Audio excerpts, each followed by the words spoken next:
Bismillahirrahmanirrahim. Assalamualaikum warahmatullahi wabarakatuh. Hamdan dan syukurillah ma ba'du.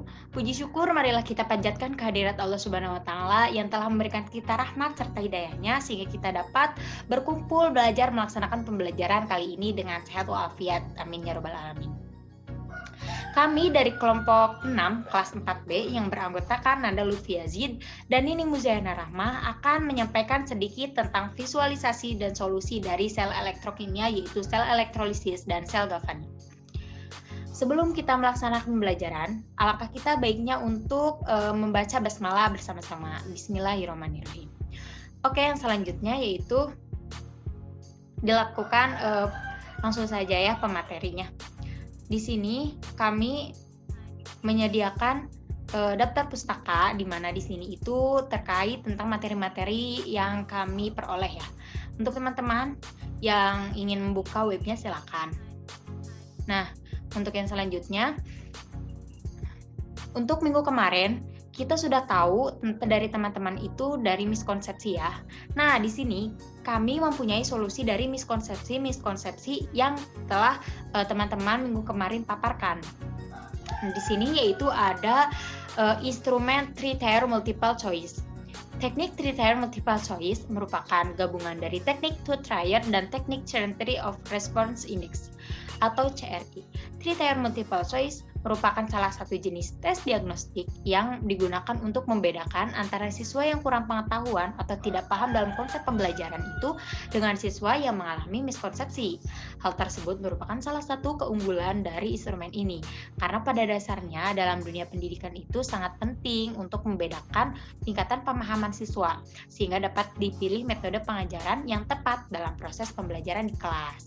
Nah, oleh karena itu, tes diagnostik tingkat 3 atau three-tier multiple choice ini dianggap lebih akurat untuk mengidentifikasi miskonsepsi siswa karena dilengkapi dengan pertanyaan keyakinan.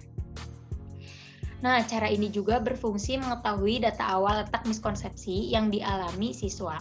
Kemudian, wawancara mendalam berfungsi untuk memperkuat data hasil tes diagnostik three-tier multiple choice terkait adanya miskonsepsi siswa.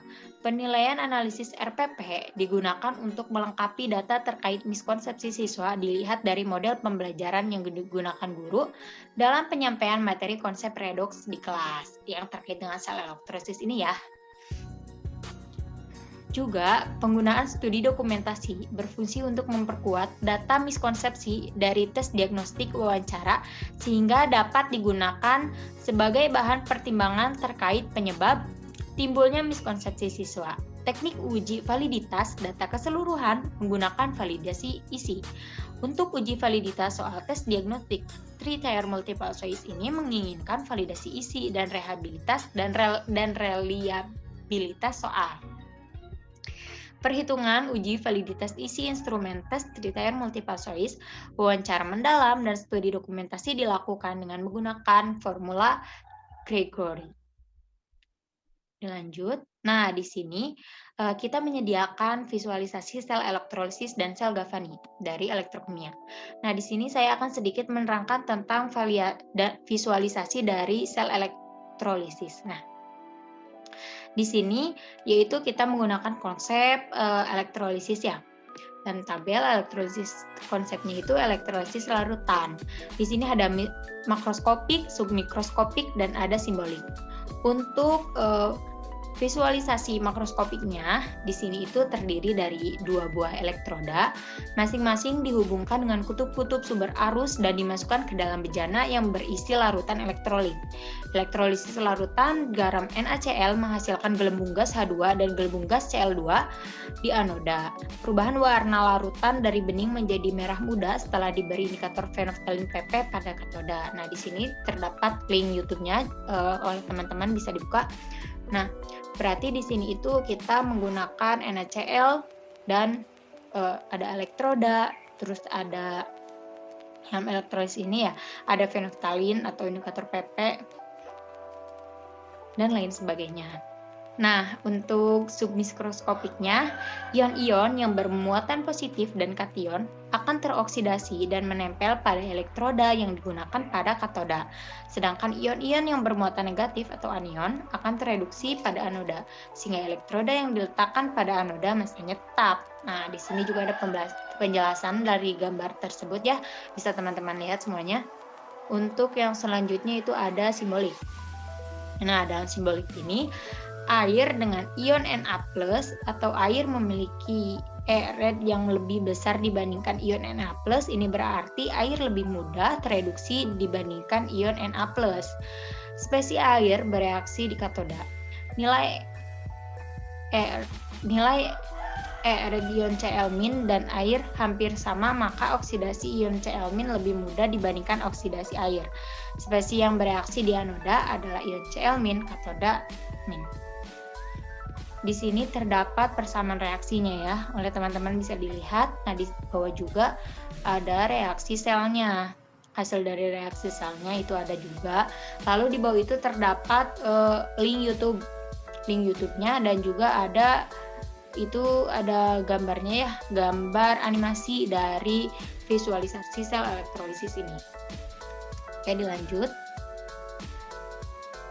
Nah, di sini juga terdapat visualisasi video dari tadi yang simbolik ya, teman-teman. Di sini bisa dilihat semuanya untuk sel elektrolisis ya.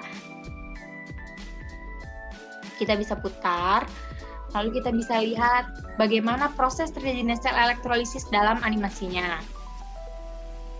Begitu teman-teman.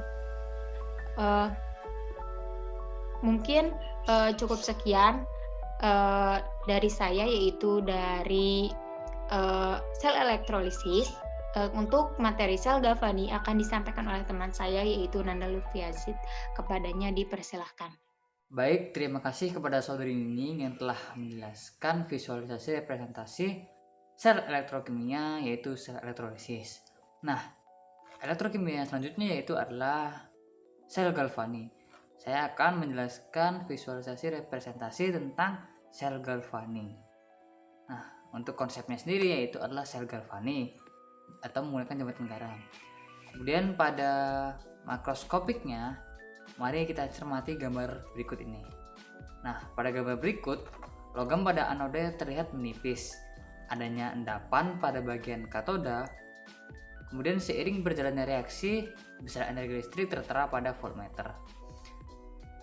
Kemudian jembatan garam umumnya digunakan apabila elektroda harus dicelupkan dalam larutan yang berbeda dan tidak bercampur.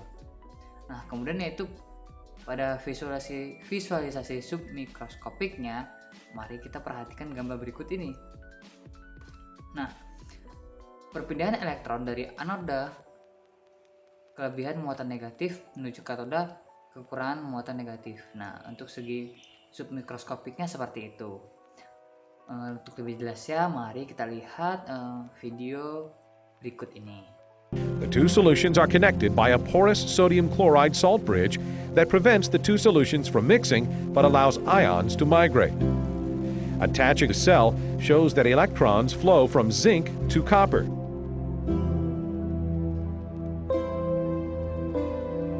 Because zinc is a more active metal than copper, it is more likely to lose electrons. For this reason, the zinc bar is oxidized, producing a zinc ion and 2 electrons per zinc atom.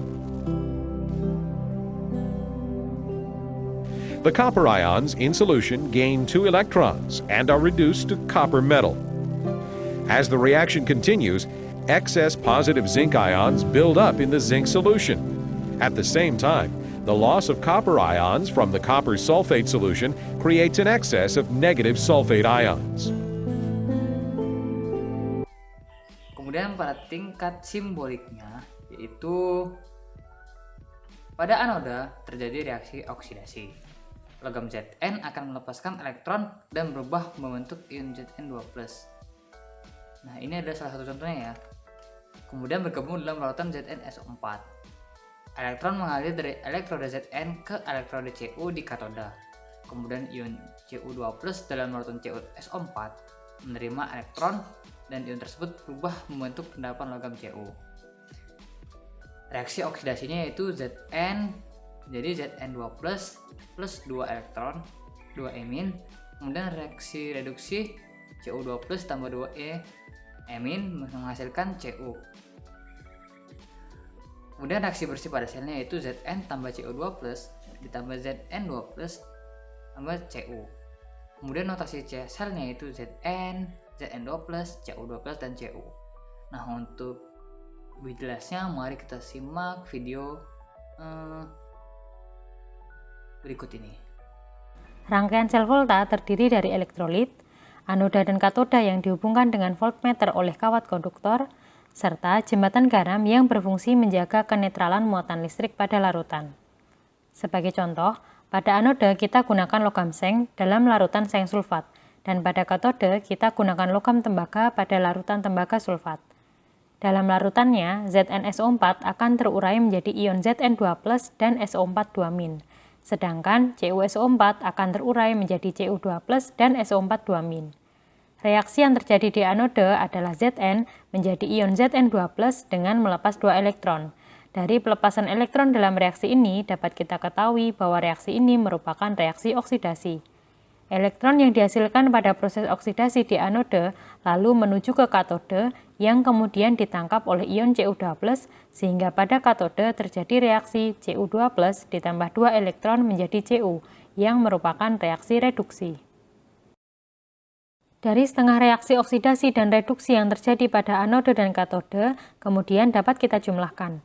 Elektron di ruas kiri dan kanan karena jumlahnya sama dapat kita hilangkan, sehingga didapatkan reaksi selnya adalah Zn ditambah Cu2+ menjadi Zn2+ ditambah Cu. Susunan sel volta ini dapat dituliskan dalam notasi sel atau diagram sel volta. Penulisan sel volta mengikuti kaidah sebagai berikut. Tanda satu garis vertikal melambangkan batas fase antara komponen-komponen dengan fase berbeda. Sedangkan tanda 2 garis vertikal melambangkan jembatan garam yang memisahkan kedua setengah sel.